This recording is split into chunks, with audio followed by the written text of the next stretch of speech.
Meanwhile, Republican Congressman Steve King of Iowa facing a wave of criticism from both Democrats and Republicans for these remarks at a conservative club yesterday when talking about his anti-abortion rights legislation. We know the reasons why we don't accept exceptions for most of us for rape and incest, because it's not the baby's fault. But there's another, I started to wonder about this. What if it was okay, and what if we went back through all the family trees and just pulled those people out that were products of rape and incest?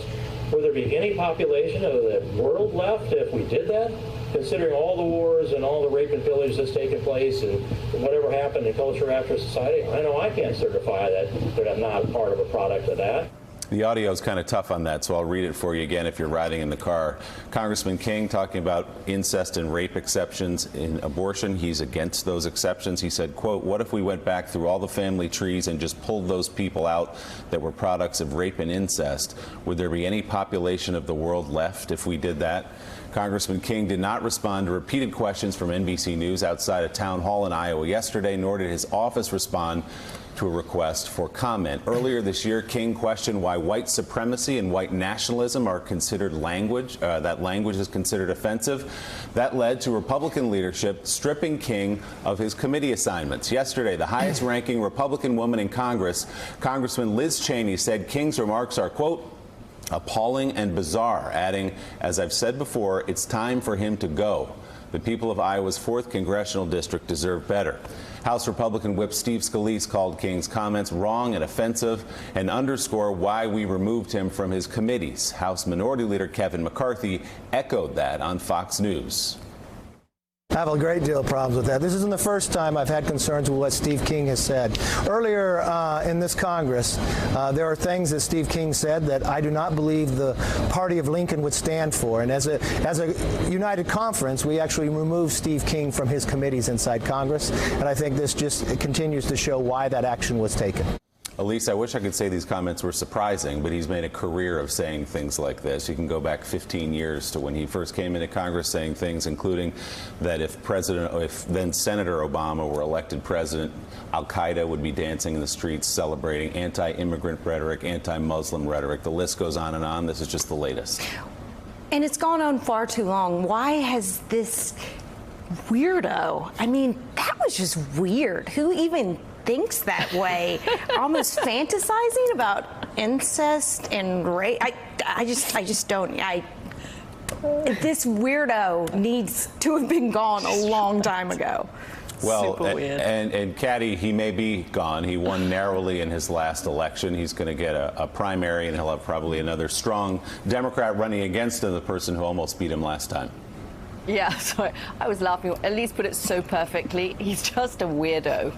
And the fact that Iowa's 4th district has re-elected him as often as it has is also sort of strange, given, as you say, Willie, there is a long history of him saying this. And there are certain things you never want to be heard to even be vaguely supporting. And I think everybody would agree that rape and incest are some of those things. I mean, and maybe now with Kevin McCarthy coming out pretty forcefully and saying this is not okay, and they've already stripped him of his committee assignment, so there's not much more they can do on the sanctions side.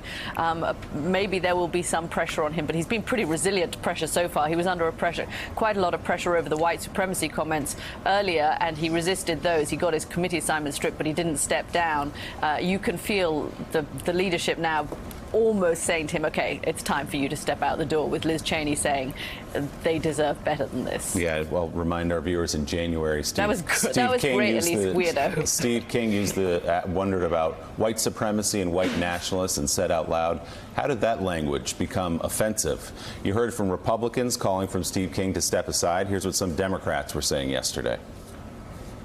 You would think it would be pretty easy to come out against rape and incest. Then again, you'd think it'd be pretty easy to come out against white nationalism. So this is just one more example why there needs to be a sane representative in that district, and that's why I think J.D. Scholten will be an excellent public servant for the people of that district. Well, it's extremely disturbing, and I would think anybody who had said something that extreme would resign, but then again, I doubt that he'll actually do it, so we're just going to have to beat him the old-fashioned way. Thankfully, there's a terrific candidate in J.D. Scholten, and I think voters in that district are looking for a change. You heard J.D. Scholten's name there. He's running against Congressman King for Iowa's 4th District seat. He said in a statement, quote, "Yet again, Steve King puts his selfish, hateful ideology above the needs of the people of Iowa's 4th District. Excusing violence in any way is entirely unacceptable. His comments are disrespectful to survivors, and they don't reflect Iowan values." A number of Democratic presidential candidates, including John Delaney, Jay Inslee, Beto O'Rourke, and Kamala Harris, tweeted appeals for donations to Scholten's campaign, while others, including Joe Biden, Bernie Sanders, and Kirsten Gillibrand, all calling for King to resign, with both Sanders and Gillibrand calling King a disgrace. Not sure what else to say about this other than it's disgusting and appalling, Jonathan Lemire. But he will get a primary challenge even before he gets to J.D. Scholten. There's one voice I think people would like to hear weigh in on this, and that's the president's. He has defended Steve King in the past. He has at times half stepped away from him as he's I wouldn't say he has distanced himself from Congressman King, far from it. He's sort of try to put a little distance between himself and some of the remarks. But King represents a portion. Some of the views he espouses are those shared by the president. Not these, but some of his rhetoric about immigration or Muslims. Some have not too far off what the president has said. And there are people certainly who support Congressman King who support President Trump. And he's always reluctant to sort of alienate those. But this is one, I mean, the remarks are obviously outrageous. I think it would be interesting to watch these next couple days. Is there more pressure? We know the Democrats, of course, will continue to criticize. But will there be more pressure from other Republicans? Yes, who have already stripped him of his committees. But will they actually try to force him out? Will they really lean on King to say, you need to go or we could lose this seat? And as you say, it's one of King's strong points in Iowa. He brags about his relationship with President Trump. He's close. I have the president's here. He trusts me. President Trump has shouted King out at events in Iowa, although, as you mentioned, in June, they decided not to let Steve King fly with the president on Air Force One to Iowa, showing at least some measure of distance from him. All right, still ahead on Morning Joe, China's collision course with democracy. We'll look inside Time Magazine's new cover story on the battle for Hong Kong. Richard Haas and Ayman Moaldin join us for that conversation after their conversation in our blue green room. You're watching Morning Joe. We'll be right back.